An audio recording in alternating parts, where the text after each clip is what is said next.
The night is a thick, damp blanket woven from river fog and the smoke of 1,000 dying embers. You are a ghost here, a silent observer in the labyrinthine alleys of this medieval city. The air, heavy and cold, carries a complex bouquet of scents. The sour tang of wet wool, the distant, almost sweet smell of rot from the tanner's district, and the ever-present, earthy aroma of human waste mingling with mud in the gutters. Your journey begins not with a grand declaration, but with a sound so small it is almost swallowed by the darkness. A single, hesitant pull of a bell rope. It doesn't clang with authority like the great church bells. It is a timid, desperate plea, a sound designed to be heard by only a few, and then forgotten. Then comes the creak. It is the sound of dry wood turning slowly within a cold stone wall. This is the foundling wheel. The asterisk rota degli esposti asterisk. A simple, almost crude piece of engineering for the most delicate and heartbreaking of transactions. A small, cylindrical cupboard, open to the outside world on one side and to the institution on the other. A life is placed within the darkened alcove, a small bundle of linen and uncertainty. The wheel is turned, and the outside world vanishes. There is no final look, no tearful goodbye. It is a sterile, anonymous surrender, as impersonal as posting a letter addressed to God, with the church acting as the rather inefficient and underfunded postal service. As the first hint of a weak gray dawn begins to dilute the darkness, the city slowly groans to life. You can hear it before you can see it. The distant, mournful lowing of an ox, the creak and rattle of a wooden cart being dragged over uneven cobblestones, its wheels complaining with every turn. The air shifts. The damp chill of the night is now pierced by the smell of baking bread from a communal oven, a warm, comforting scent that is immediately betrayed by the sharp, metallic odor of blood as a butcher begins his day's work in the open air. You are standing in the main square now, and the ground beneath your feet is a treacherous landscape of mud, straw, and the discarded refuse of yesterday. The world is waking up, not with a song, but with a collective, weary sigh. By mid-morning, the city is a chaotic symphony of survival.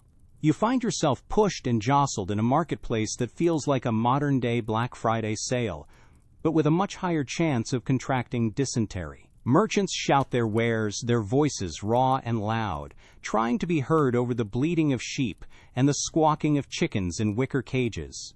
You can smell everything at once: the sharp scent of aged cheese, the sweet perfume of bruised apples, the earthy smell of root vegetables still caked in dirt, and the overpowering stench of unwashed bodies pressed close together. People don't browse here. They haggle with a grim intensity, because the difference of a single coin could mean the difference between a full belly and a gnawing emptiness tonight.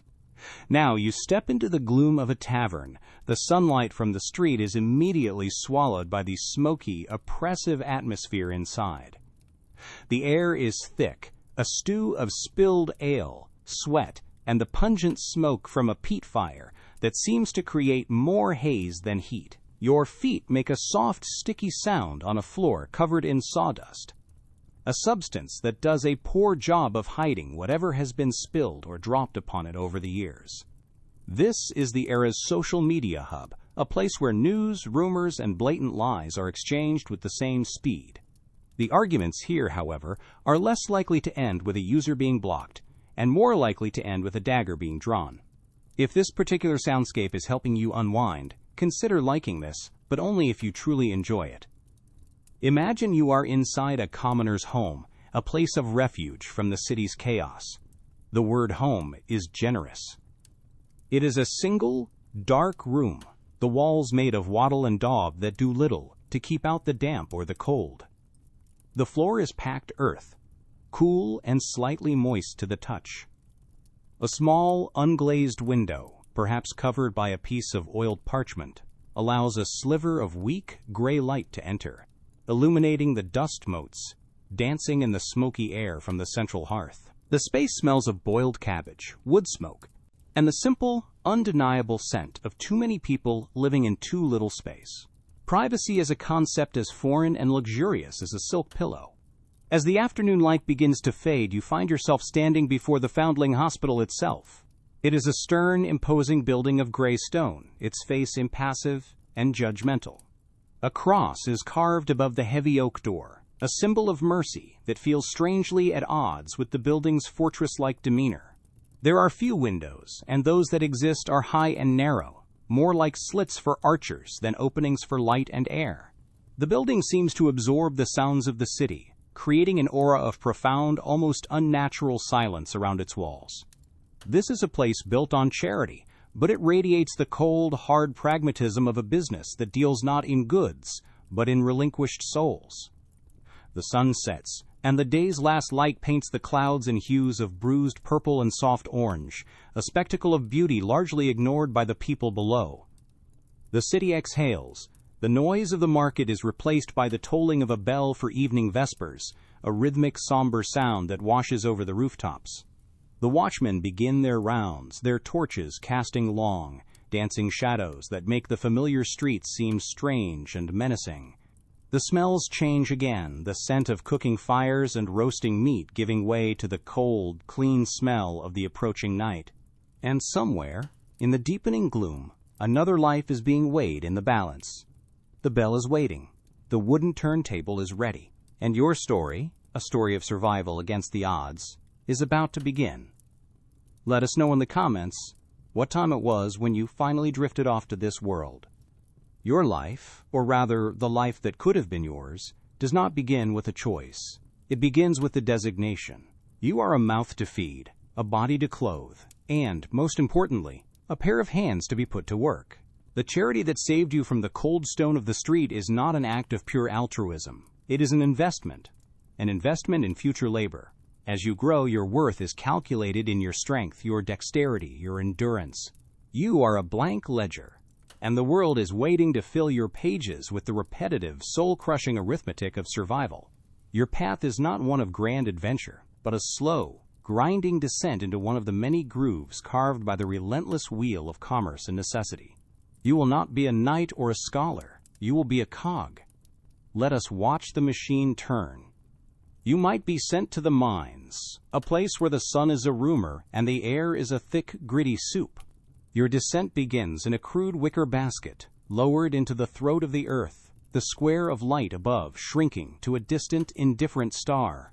The air grows cold, then damp, pressing in on you with the weight of 1,000 tons of rock and soil. It smells of wet stone, of coal dust, and of the faint, metallic tang of human fear. The only sounds are the rhythmic drip of water seeping through cracks in the rock, the creak of wooden supports that seem wholly inadequate for their task, and the hollow, percussive echo of pickaxes striking the coalface. This is not a job. It is a premature burial, a daily interment where you are expected to dig your own grave, and the graves of others, one swing at a time. Your world shrinks to the space illuminated by a single, sputtering tallow candle affixed to your cap, its weak flame casting monstrous, dancing shadows that make the narrow tunnels feel alive and predatory. Your work is a brutal, simple rhythm. You raise the heavy pickaxe, its wooden handle worn smooth and dark with the sweat of countless hands before yours.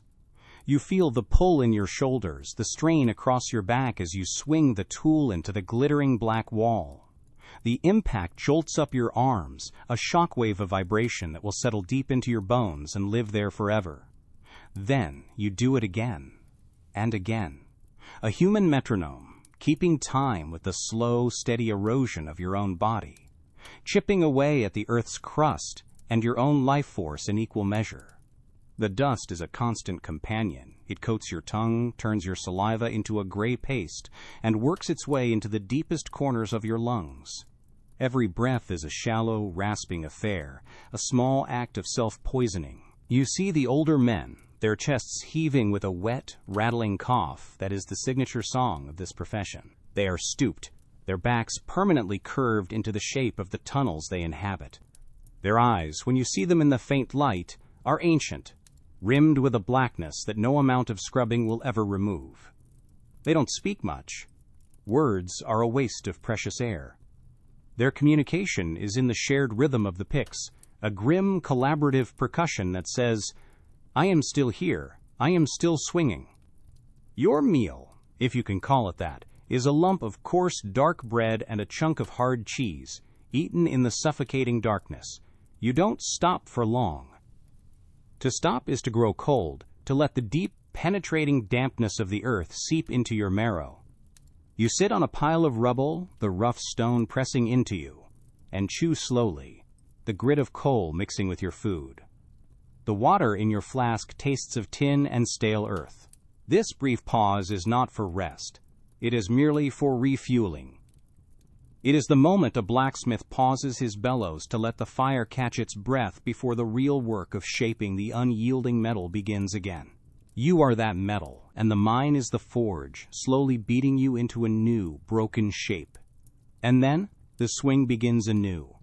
The sound echoes down the tunnel, a lonely, defiant clink against the immense, crushing silence of the deep earth.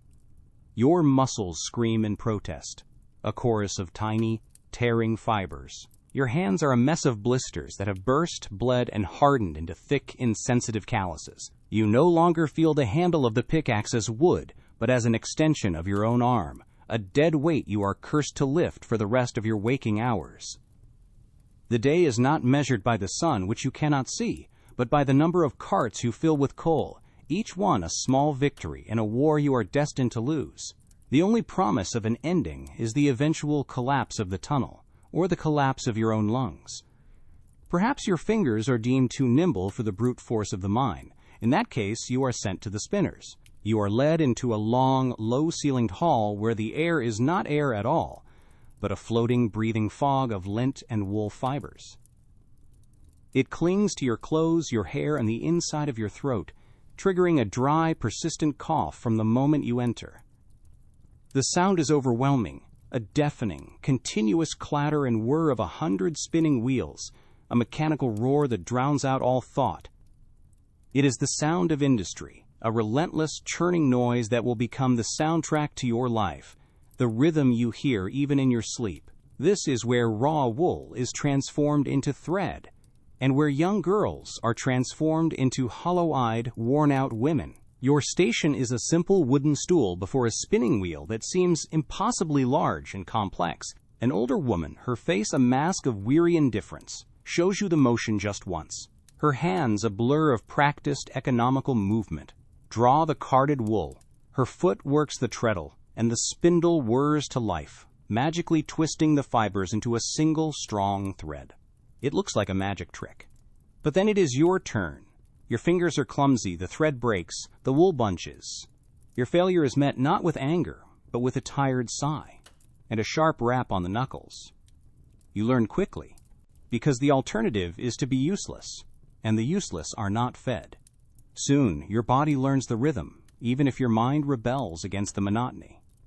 The motion becomes your entire world, foot up, foot down. Draw the fibers, let the spindle twist, guide the new thread. Your eyes fix on the point where the wool becomes yarn, a tiny, hypnotic point of creation in a sea of mechanical noise. You don't look up. You don't speak to the girl next to you, for the noise would swallow your words anyway. Your world shrinks to this single, repetitive task. Hours bleed into one another, marked only by the changing of the bobbins. Your back aches from hunching over the wheel, your leg is numb from working the treadle, and your fingertips are raw and tender from the constant friction of the wool. This is a different kind of mine, one that excavates not coal, but the very essence of your youth. You watch the others. You see a girl no older than you, Alara, whose face is pale and perpetually smudged with grease from the machine. She never stops moving, her body swaying in perfect time with the wheel. Sometimes you see her lips move, and you know she is humming a song you cannot hear, a tiny, silent rebellion against the overwhelming noise. You see the overseer, a gaunt man who walks the aisles, his shadow falling over you like a predator's. His presence ensures the pace never slackens. A moment of hesitation, a dropped thread, earns a sharp word or a prod from his staff. You are not people here. You are components of a larger machine, and faulty components are quickly reprimanded or replaced. The midday break is a brief, 15-minute cessation of the roar. The sudden silence is almost as jarring as the noise itself, leaving a ringing in your ears. You eat where you sit, a piece of bread and perhaps a withered apple, your hands too sore to properly hold them. The air is still thick with lint, and you chew your meager meal, tasting the wool in every bite. There is no laughter, no chatter, just the sound of weary breathing and the quiet, desperate consumption of calories. The girls around you stare blankly at their machines, their eyes unfocused, gathering their strength for the second half of a day that is identical to the one before, and identical to the one that will come tomorrow. The silence ends as abruptly as it began, and the great machine roars back to life. And so you spin. The afternoon sun, which you can only see as slanted bars of dusty light falling from the high, grimy windows, crawls across the floor. Your mind drifts. You think of nothing, because to think is to recognize the trap you are in. You become the motion. You are the treadle, the spindle, the thread. You are producing something, yard by yard, spool by spool, but you are also being unraveled, your own life's thread being spun thin by the relentless, indifferent machine. At the end of the day, you will stumble out into the evening air, your ears ringing, your body aching, and a fine layer of white dust covering you like a premature shroud. You have survived another day. That is your only reward. Or perhaps your fate lies in the heat, in the pre-dawn world of the baker. Your life would be lived in reverse, your day beginning when the rest of the city is in its deepest sleep. You are roused in the pitch black and led not to a workshop, but to a cavern of heat and shadow. The air is immediately thick and heavy, smelling of yeast, smoke, and the scorching scent of the massive brick oven that dominates the room. It glows with a malevolent orange light, its open mouth radiating a wave of heat so intense it feels like a physical blow. This is the dragon you must feed, a creature with an insatiable appetite for wood and dough, and it will be your constant, sweltering companion through the long, dark hours. Your first task is the fire. You heave heavy logs of wood into the oven's belly, the heat blistering your face and stinging the hairs on your arms. Then comes the dough, not a small, manageable ball, but a mountain of it in a trough the size of a small boat. Your job is to knead, and it is a battle. You plunge your arms in up to the elbows, and the dough is a living thing, cool, dense, and stubborn. You push, fold, and turn, using your entire body weight to work the mass. Your shoulders burn, your back screams, and sweat pours from you, dripping from your chin and vanishing into the flowery landscape of the trough. It is a slow, punishing rhythm, a fight against an unfeeling, elastic enemy. You work alongside the master baker, a man whose arms are like knotted oak and whose face is permanently flushed from the heat. He moves with a silent, efficient grace, a high priest of this fiery temple. He doesn't speak, he grunts. He points, and you obey. You learn to read the dough, to feel when it is ready. You learn the geometry of loaves, the quick, precise slash of the knife that allows them to rise. And you learn the dance of the peel, the long wooden paddle used to slide the bread into the inferno. It is a terrifying dance. A misstep means a ruined batch or a serious burn. The oven is not your friend. It is a capricious god that demands sacrifice and precision. There are no real breaks, only shifts in labor. While one batch bakes, another is being kneaded. The floor is a treacherous slick of spilled water and flour. The air is so thick with flour dust that it forms a haze in the lantern light, catching in your throat and making you cough. You might be given a cracked mug of watered-down ale, which you gulp down while still working, the cool liquid a momentary shock to your overheated system. Your meal is the privilege of eating the day's first perfect loaf, pulled steaming from the oven. The crust crackles as you break it, the steam smells of heaven itself, and for a few moments the brutal labor feels almost worth it. But it is just a moment. The city begins to stir outside. You hear the first carts rumbling over the cobblestones, the first shouts of the morning. For you, the day is already half over. You have been wrestling with heat and flour for hours, and your body feels twice its age. You load the finished loaves, hundreds of them, onto wicker trays, their warm, comforting scent filling the bakery. It is the smell of civilization, the scent of a city waking up, and you are the exhausted, unseen engine that produces it. Your contribution is vital, yet you are invisible, a creature of the night who toils in the heat so that others may have their daily bread without a thought for the sweat and pain baked into every single loaf.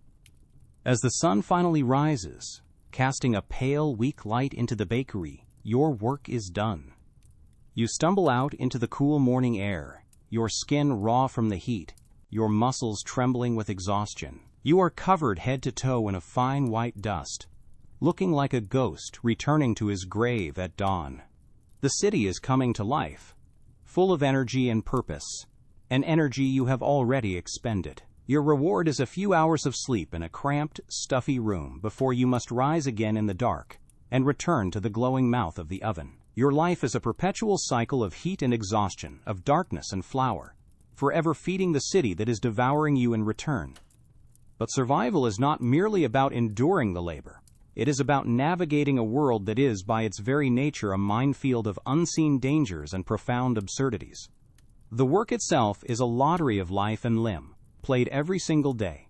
Perhaps you are not in a mine or a mill, but are sent to work on the city's newest, proudest creation, a cathedral, reaching for a god who seems to have very little concern for occupational health and safety. You are perched hundreds of feet in the air on scaffolding that is little more than a web of lashed-together poles and rickety planks. The wind is a constant, malicious presence up here, trying to peel you from your precarious footing. Below, the world is a map of toy houses and scurrying insects that are actually people.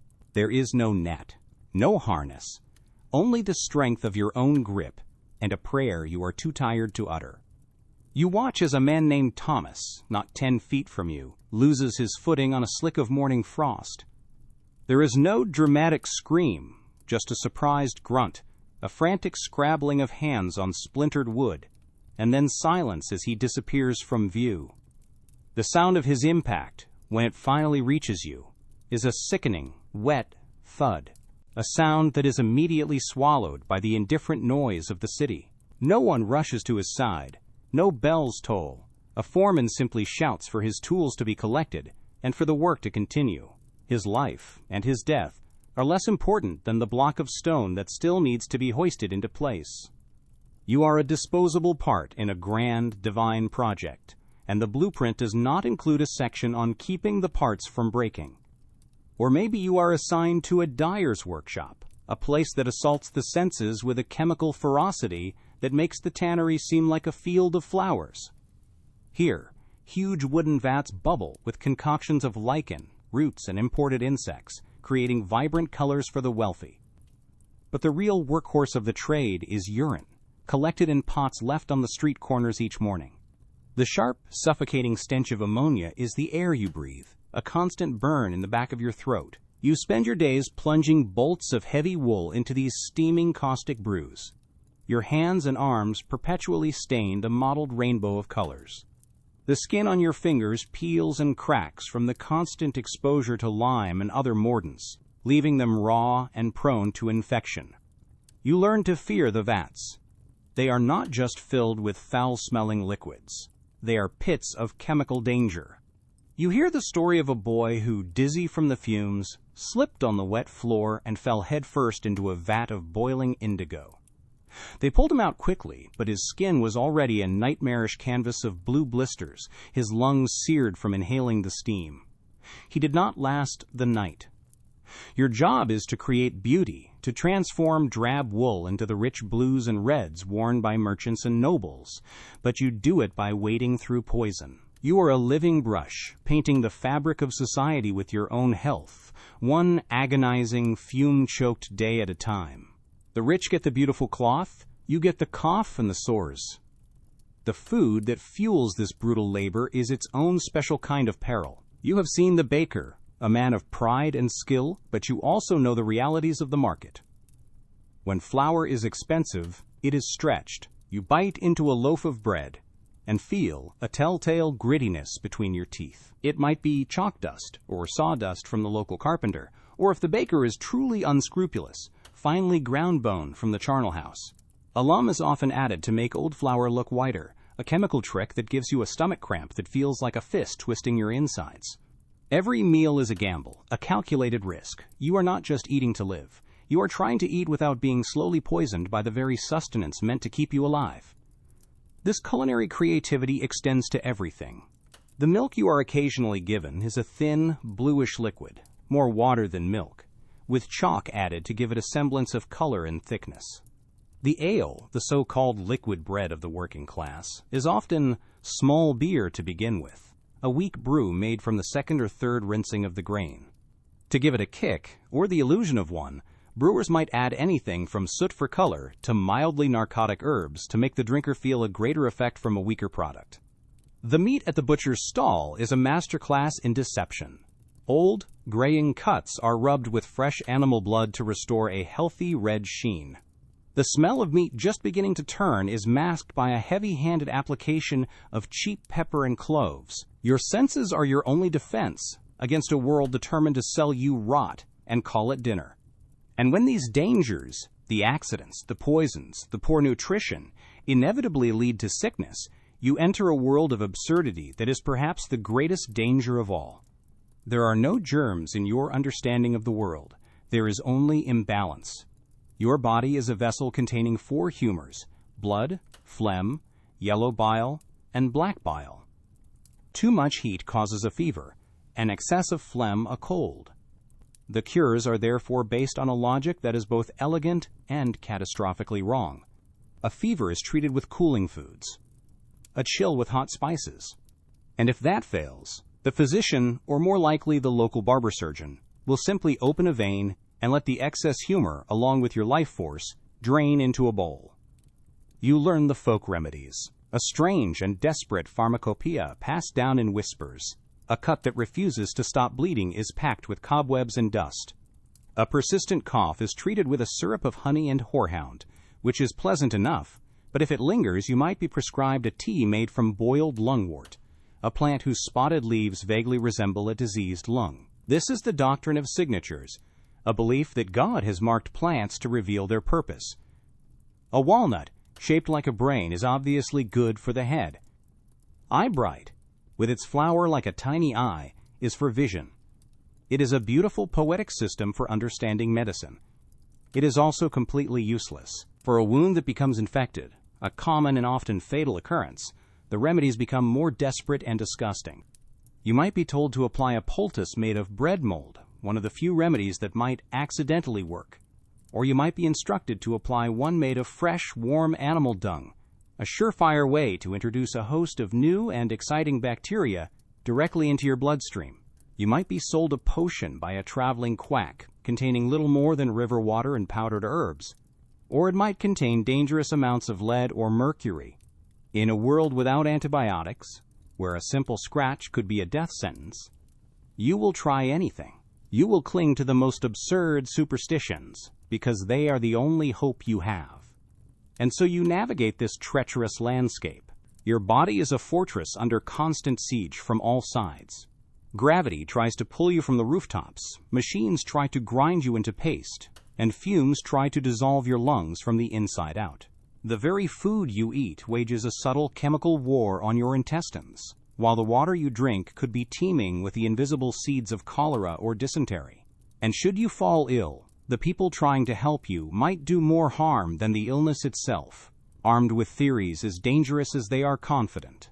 You have survived the foundling wheel, but you have been delivered into a world where the margin for error is non-existent. The greatest miracle is not that so many die, but that anyone manages to live at all.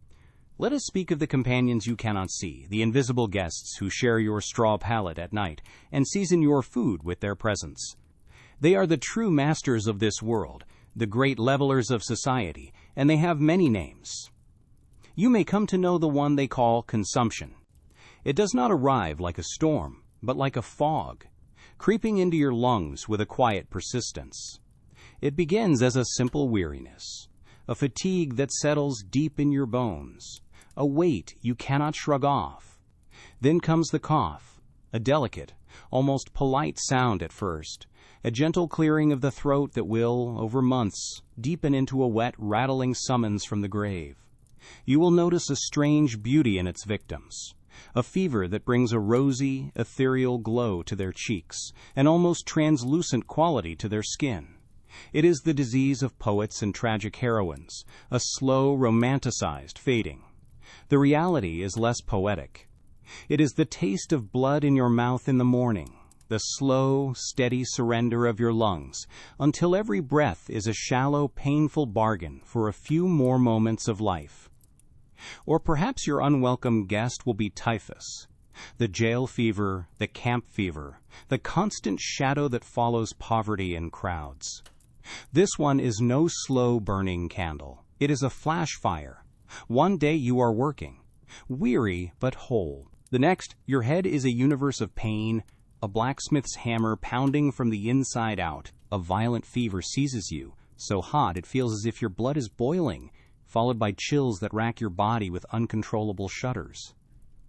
Within a few days, a faint, speckled rash appears on your chest and back, like a faint constellation of rose-colored stars mapping your impending doom. Your mind begins to fray at the edges. You drift in a sea of delirium, speaking to ghosts, plucking at your blankets with trembling fingers, your connection to the world around you dissolving into a terrifying, nonsensical dream from which most people do not wake. It is a disease born of filth, carried by the lice that are a simple, unavoidable fact of your existence, a tiny insect acting as the ferryman to a swift and brutal hell. Then there is the speckled monster, the great pox, smallpox. It is a terror so profound that its arrival in a community is like the announcement of a siege. It begins with the familiar misery of fever and aches, lulling you into the false hope of a passing ailment. But then the true horror reveals itself. Your face begins to itch, and small red spots bloom across your skin, first on your face and hands, then spreading everywhere.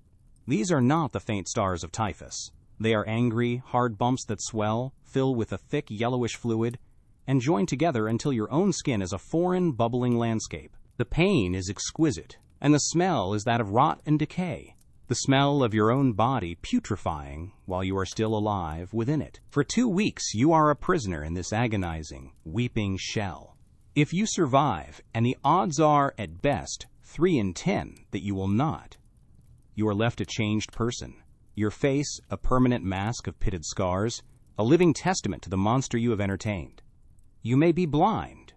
You will certainly be marked for life, a walking reminder that the worst has happened and can happen again. And we must not forget the most common and democratic of ailments, the one born from a simple meal, the flux. It is a sudden, violent rebellion of your own body against you. It begins with a deep, twisting cramp in your gut, a knot of pain that tightens and tightens until it steals your breath. Then comes the purge, a desperate, uncontrollable emptying of your bowels that is not a release but an assault. It is not just sickness, it is a profound humiliation, reducing you to a shivering, weakened creature, your life force draining away into a bucket. Dehydration follows swiftly, your mouth becomes a desert, your skin loses its elasticity, and your eyes sink back into their sockets. You watch people die from a bad piece of pork, a drink of tainted water, a slice of bread made with spoiled flour. It is a swift and ignominious end, a final, brutal joke, where the punchline is that the very thing you needed to live is what has killed you. When these specters come to call, you do not turn to a physician. A physician is a creature of wealth and status, a man who diagnoses the rich by examining the color and scent of their urine in a fancy glass flask. You turn to the people who live in the trenches with you. You might seek out the local healer, a woman who lives on the edge of the village in the edge of suspicion. Her home smells of drying herbs, of wood smoke, and of something ancient and earthy. She does not speak of humors, she speaks of the earth. She will give you a bitter tea to sweat out a fever, a poultice of crushed leaves for a wound, a charm to be worn around your neck to ward off the evil eye, which is considered just as valid a cause of sickness as a chill. Her knowledge is a tangled web of genuine herbal wisdom and pure superstition, and you will accept all of it with a desperate gratitude. She may save your life with a moldy bread poultice, or she may inadvertently poison you with a misidentified root. It is, like everything else, a gamble. For the trials of birth and all things female, there is the midwife. She is not a healer of sickness, but a manager of life's most dangerous and essential miracle. She is a figure of immense power and practical knowledge within her community, her hands having brought half the village into the world. She arrives with a calm authority, her voice a soothing murmur in the small, dark room filled with the scent of fear and sweat. She knows the secrets of turning a badly positioned baby, of massaging a belly to encourage labor, of cutting the cord with a clean knife. But she also knows the prayers to whisper, the rituals to perform. She may place an iron knife under the birthing bed to cut the pain, or open all the doors and chests in the house to open the womb. In a world where 1 in 3 women might not survive childbirth, you do not question her methods. You only pray that her combination of ancient wisdom and magical thinking is enough to see you and your child through to the next sunrise. But when the herbs and prayers fail, when the fever does not break, when the flux does not cease, there is one final destination before the grave: the hospital. And you must immediately erase from your mind any modern conception of this word. This is not a place of healing. It is a place of waiting. It is a charity, an act of Christian piety, a place for the destitute to die with a roof over their heads and a prayer in their ears. The Hôtel Dieu in Paris, one of the grandest of its kind, might have 500 beds, but it often housed over 2,000 patients. The math is simple and horrifying. You will not get your own bed. You will be placed in a bed already occupied by 2, 3, or even 4 other souls, a tangled mass of anonymous suffering. You are laid head to foot, the feverish breath of a stranger on your toes, their weeping sores pressed against your back. It is the final, intimate communion of the damned. Let us spend a day with you, inside these walls. The dawn does not arrive. It merely seeps in, a weak, gray dilution of the oppressive darkness. The first sound you hear is not a bird, but a cough. A deep, wet, rattling sound from the man lying next to you. It is a sound that seems to tear something loose from his very soul. The first thing you smell is the collective miasma of the night, the sour stench of unwashed bodies, the sharp tang of stale urine from the overflowing bucket in the corner, the faint, sweetish odor of decay from the man on your other side whose breathing has become alarmingly shallow. The air is so thick you can almost taste it, a foul soup of human misery. A nun, her face a mask of weary resignation, moves through the gloom, her wooden beads clicking softly, a rhythmic counterpoint to the chorus of groans. She does not come to you with a kind word or a gentle touch. Her task is pragmatic, brutal in its efficiency. She is here to take a census of the dead. She prods the still forms, her touch impersonal, her eyes assessing. The man with the shallow breathing does not respond. He is lifted, with the help of a burly lay brother, from the bed. There is no ceremony, no moment of silence. He is simply removed, a piece of human refuse to be cleared away before the day truly begins. His departure creates a small, temporary space in the bed, a brief, luxurious moment of not being pressed against a dying stranger. It will not last long. The hospital's doors are always open, and the tide of human suffering is relentless. Before the morning is out, his place will be taken by another body, another fever, another story of despair. The morning meal arrives. It is not brought on a tray. It is ladled from a large, steaming cauldron into wooden bowls. It is pottage, a thin, grayish gruel of boiled grains, perhaps with a few bits of wilted vegetable floating in the murky liquid. It is warm, and it is sustenance, and that is all that can be said for it. You eat slowly, your hands trembling, the rough wood of the spoon scraping against your teeth. The man next to you, the one with the cough, is too weak to lift his head. The nun props him up, holding the bowl to his lips, but he can only manage a few swallows before he begins to choke, the pottage bubbling from his lips, mixed with a pink, frothy sputum. She sighs, a sound of infinite weariness, and wipes his mouth with a rag that has seen far too much service. Now comes the man of science, the barber surgeon. He is not a physician. He is a craftsman whose skills include pulling teeth, setting bones, and the all-important art of bloodletting. He strides into the ward with an air of confidence, his leather apron already stained with the work of his trade.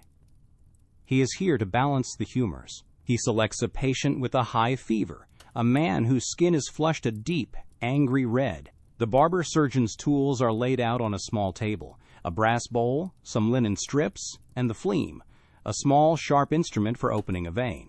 There is no anesthetic, no sterilization. The patient's arm is held steady by the lay brother.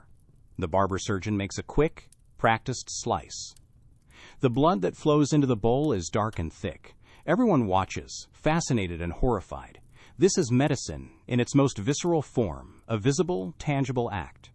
The barber surgeon watches the flow, his expression serious, as if reading a sacred text in the patterns of the blood. He is looking for the excess of the hot sanguine humor that is causing the fever. He will let the blood flow until the patient grows pale and faint, a sign that the humors are rebalancing. Or, more accurately, a sign of shock and significant blood loss. The patient, already weakened by his fever, slumps back onto the straw pallet, his face the color of wet parchment. The barber surgeon wipes his phlegm on his apron and moves on to the next patient, leaving behind a weakened man who is now even more vulnerable than before. By mid-morning, the ward is a hive of quiet, desperate activity. The nuns move from bed to bed, not offering cures but comfort of a very specific kind. They are here to save souls, not bodies. A priest moves through the ward, his voice a low murmur as he administers the last rites to those who are clearly on their way out. The air fills with the scent of holy oil and the faint whisper of Latin confessions. For many here, this is the first and only time they will receive such personal attention from the Church. It is a final, transactional grace, securing their place in the next world as their place in this one is rapidly dissolving. You watch this procession, and you wonder when the priest's shadow will fall across your bed.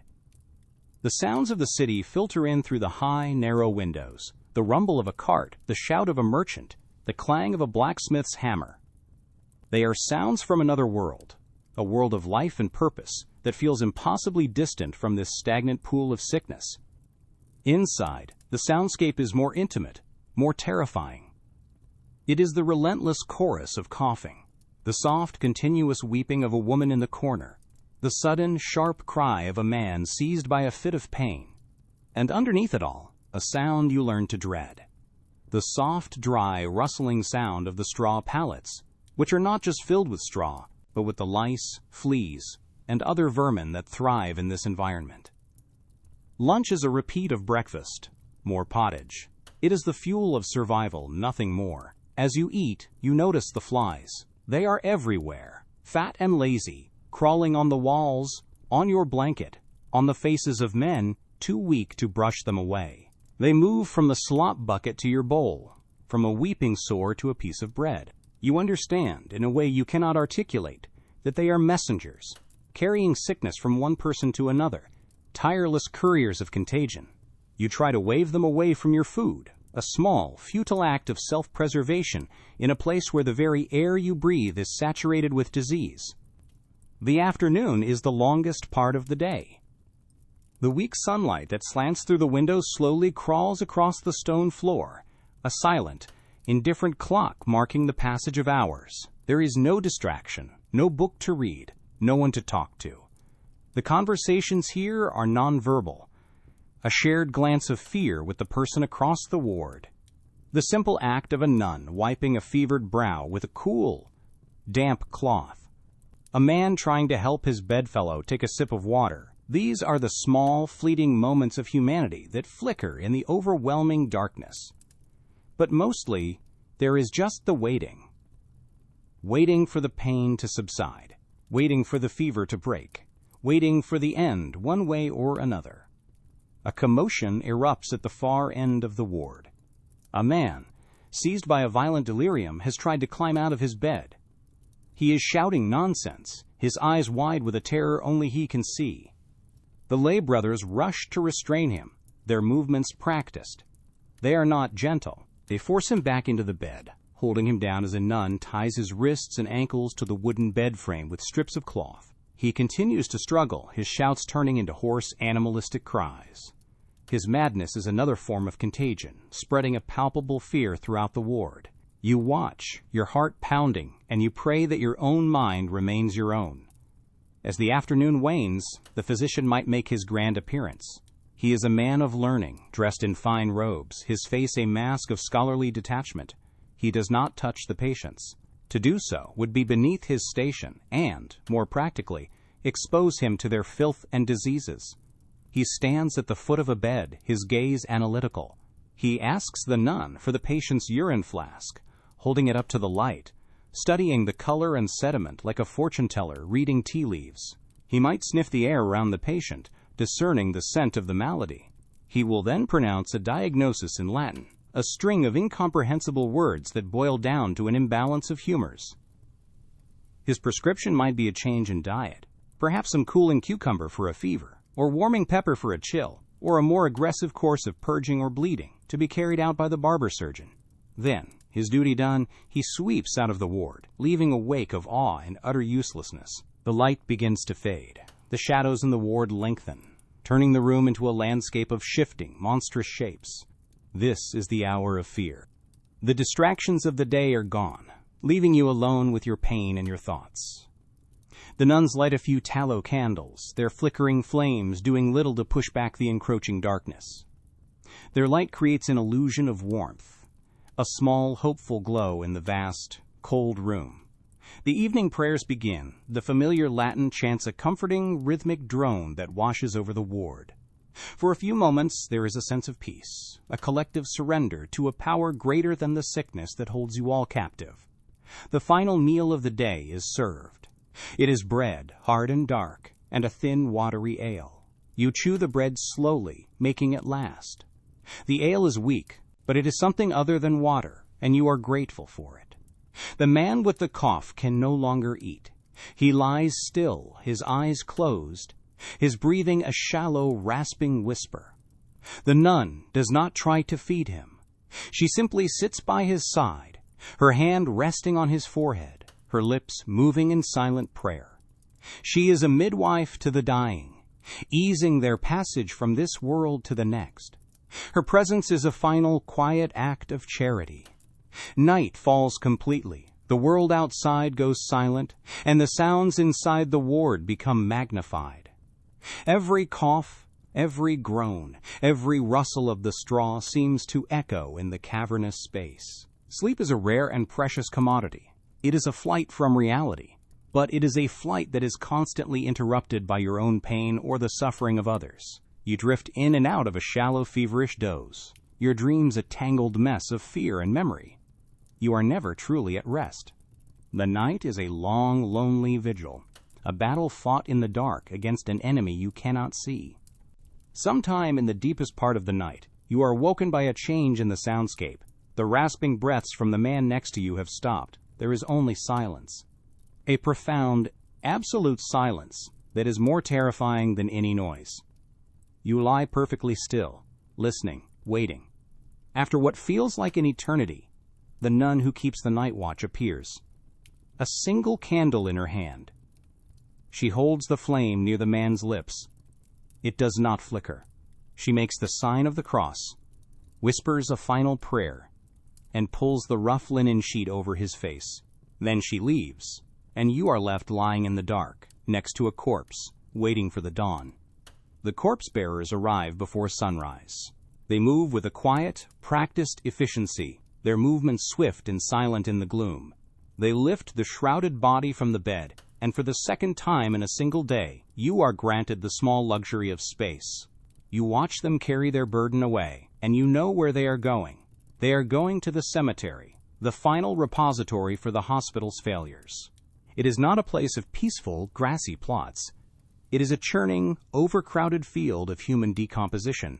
A single plot of land in a churchyard might be used and reused for centuries, the ground thick with the overlapping bones of generations. A burial for someone like you, someone who dies in the charity hospital, is a simple, pragmatic affair. There is no coffin. Your body is wrapped in a simple linen shroud, a final, frugal garment. You are carried to the churchyard and placed in a grave that is not your own. It is a communal pit, a trench that will be filled over the course of the week with the anonymous dead from the hospital and the surrounding slums. Your body will be laid next to strangers, and a thin layer of soil and quicklime will be shoveled over you to hasten your decay and make room for the next layer of the dead. There is no headstone, no name, no marker to say you were ever here. You began as an anonymous bundle at the foundling wheel, and you end as an anonymous layer in a crowded pit of earth. The great impersonal machine of survival has finally finished processing you, and the cycle is complete. But survival is more than a battle waged within the walls of your own body. It is a complex, treacherous dance performed on a public stage, governed by 1,000 invisible threads of custom, fear, and belief. The world is animated by forces you cannot see, but must respect as surely as you respect a nobleman's sword. You learn that to walk under a ladder is to tempt fate, that the seventh son of a seventh son possesses a healer's touch, and that a crow flying from the left is a harbinger of ill fortune. These are not quaint folk tales. They are the operating system of the universe, a set of unwritten laws that carry more weight than any king's decree. You see a woman hastily spit on the ground after a black cat crosses her path, a merchant touching the iron nail hammered into his doorframe for luck before a big sale. This is a world where a spilled salt cellar at dinner can cast a pall of genuine dread over the evening. A dread that can only be appeased by tossing a pinch over your left shoulder, straight into the devil's waiting eye. You learn that the community is both your greatest shield and your most dangerous predator. Its judgment is swift, public, and designed for maximum humiliation. In the center of the main square stand the stocks, a crude wooden contraption that is the era's most popular and interactive form of entertainment. You see a baker locked within them, his head and hands trapped, his face a canvas for the public's scorn. He was caught adding sawdust to his flour, and his punishment is to endure a day of ridicule. Children, with the casual cruelty of their age, throw handfuls of mud and horse dung at him, their laughter sharp and piercing. Women who bought his tainted bread hurl insults that are far more wounding than the rotten vegetables that splatter against his cheeks. It is a slow, agonizing spectacle, a reminder that the greatest crime is not the act itself, but the act of being caught. You learn that privacy is a sin and secrecy is a confession. The tavern, with its sticky floors and smoke-stained rafters, is the central node of the city's nervous system. Here, information, gossip, and slander are the primary currency, traded more freely than coin. You sit in a dark corner, nursing a mug of thin ale, and you listen. You hear a whispered rumor about a merchant's wife and a traveling soldier. A rumor that will be an accepted fact by morning, destroying a reputation with the speed and efficiency of the plague. You hear a heated, drunken debate about the true nature of the Eucharist, a debate that could easily end with one of the participants being denounced for heresy. This is not a place for quiet contemplation.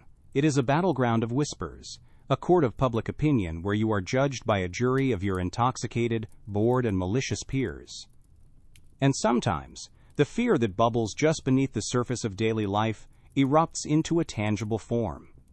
You see a man in the market selling broadsheets, single pages of cheap paper stamped with a crude woodcut illustration and a block of sensational text. It is the era's version of a viral news story, and it spreads with the same speed. Today's sheet depicts a monstrous birth from a village to the north, a two-headed calf. Its eyes a milky white. The text, read aloud by a literate merchant to a gaping crowd, proclaims it a dire omen, a sign of God's displeasure, a portent of famine or war. The image is terrifying, the prose is hysterical, and the effect is immediate. A palpable wave of anxiety ripples through the crowd. People cross themselves, clutching their protective amulets a little tighter. The world feels a little thinner, a little more fragile, the membrane between the natural and the monstrous stretched to its breaking point. But life is not just a litany of fear and labor.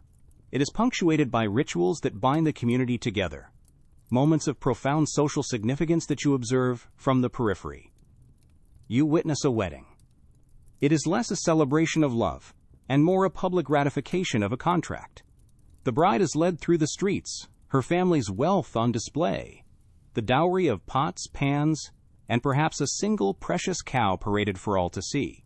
The ceremony takes place not in the private sanctity of a church, but on the church porch, in the open air, so the entire community can bear witness that the vows were spoken, the rings exchanged. The priest's words are about duty, property, and procreation. It is a social contract with all the romance of a property deed, a merger of two families for the purpose of mutual survival and the continuation of a name you do not possess. The true celebration comes after, at a feast that is a rare explosion of communal gluttony. You might be working in the kitchens, your hands raw from peeling a mountain of root vegetables, the smell of roasting meat and baking bread so thick it makes you dizzy. Long trestle tables groan under the weight of food. Ale and wine flow with a reckless abandon that will be regretted tomorrow. And then comes the part of the ritual that would shock a modern sensibility to its core: the bedding ceremony. The bride and groom are not left to their own devices. They are accompanied to their chamber by a boisterous drunken crowd. Jokes are made, songs are sung, and the couple is ceremoniously tucked into bed by their friends and family. It is a public confirmation of the marriage's consummation, a final, communal seal of approval on the union, a stark reminder that in this world, no act, not even the most intimate, is ever truly private. And as surely as the community celebrates a beginning, it marks an end. You learn the language of the death knell, the slow, solemn tolling of the church bell that announces a departure from this world. The number of tolls tells you if it was a man, a woman, or a child. You see the funeral procession snake its way through the narrow streets. The body is not hidden in a box. It is carried on an open bier, wrapped in a shroud, the face often visible, a waxy, peaceful mask. The air is thick with the scent of incense, meant to purify the air and ward off the demons that were believed to gather around the recently deceased, eager to snatch a soul. Following the bier are the professional mourners, women paid to weep and wail with the theatrical grief, their cries a public performance of a sorrow the family might be too numb to express. The night before the burial is the wake, the like wake, a vigil held in the home of the deceased. It is a somber, fearful occasion. Candles are lit to keep the darkness, and the evil spirits it contains, at bay. The body is watched over, not just out of respect, but out of a deep-seated fear. You have heard the stories of people waking up in their coffins, of the dead who do not rest easy. The watch is a practical measure to ensure the person is truly, irrevocably dead. It is also a social obligation, a final act of service to the departed, a gathering of the community to fortify itself against the terror of mortality. Friends and family sit in the flickering candlelight, the silence broken only by prayers and the occasional, nervous cough, the presence of the corpse a cold, quiet weight in the center of the room.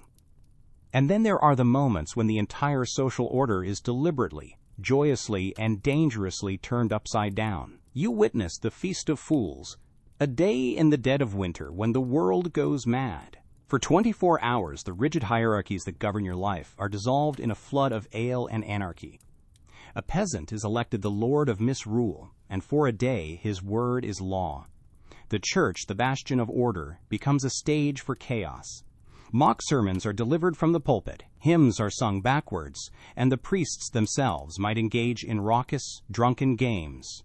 It is a sanctioned explosion, a necessary release of the immense pressure of your daily existence, a collective, temporary insanity that makes the grim reality of the other 364 days just about bearable.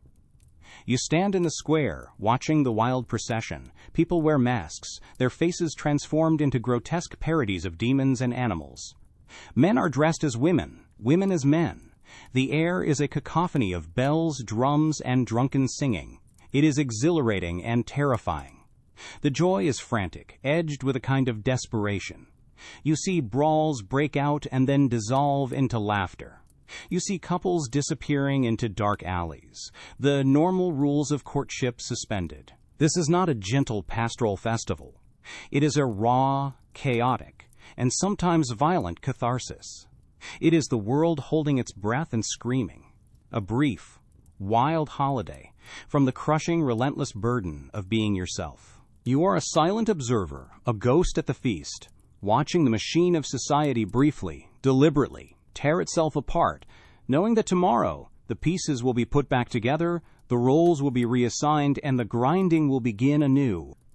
And so, you watch the endless grinding cycle of labor and loss, of brief joys and long suffering, and it feels as though it will never change. The machine is too large, the traditions too entrenched, the weight of history too heavy to shift. But even in the deepest, most stagnant pools, a current eventually begins to stir.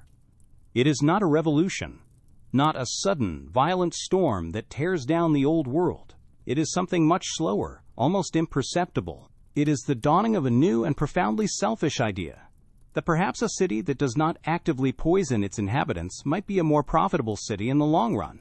It begins with a merchant guild deciding that the river, which powers their mills and transports their goods, might be more efficient if it were not choked with the carcasses of animals and the refuse of the dye works. This is not a moment of ecological awakening.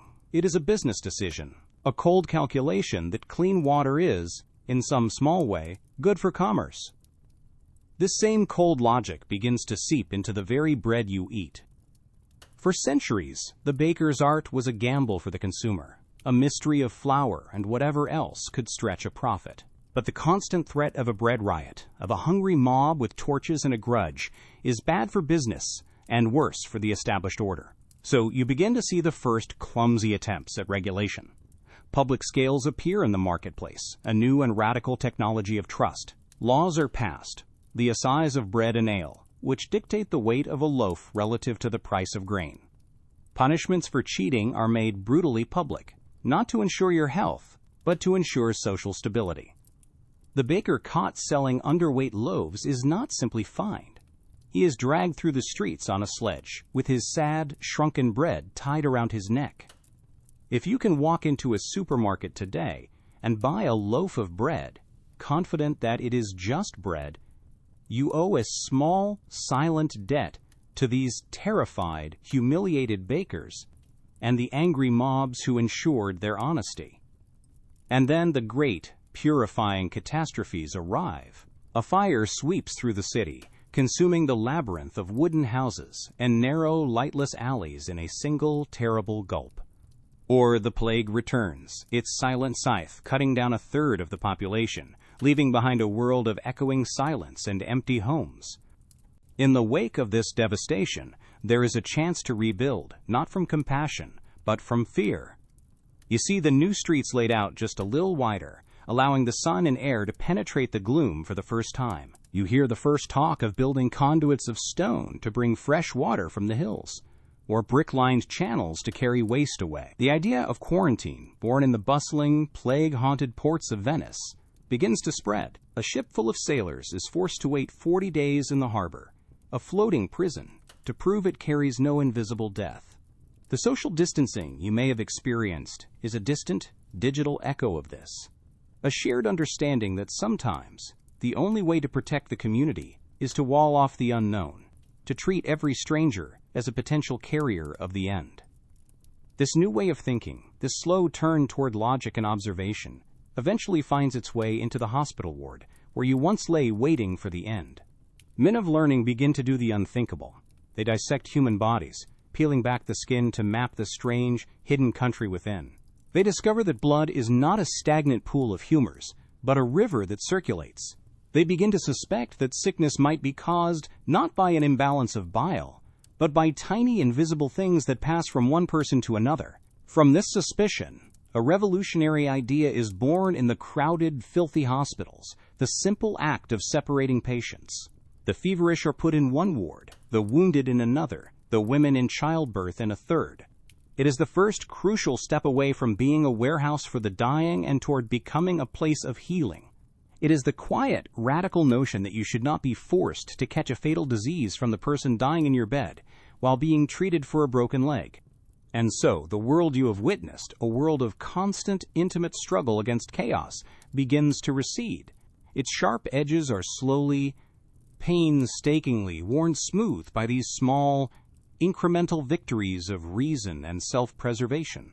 The foundling wheel, that stark wooden turntable of fate, is eventually replaced by orphanages, and then by systems of social care that, for all their flaws, are built on the premise that a child's life has inherent value, not just potential for labor.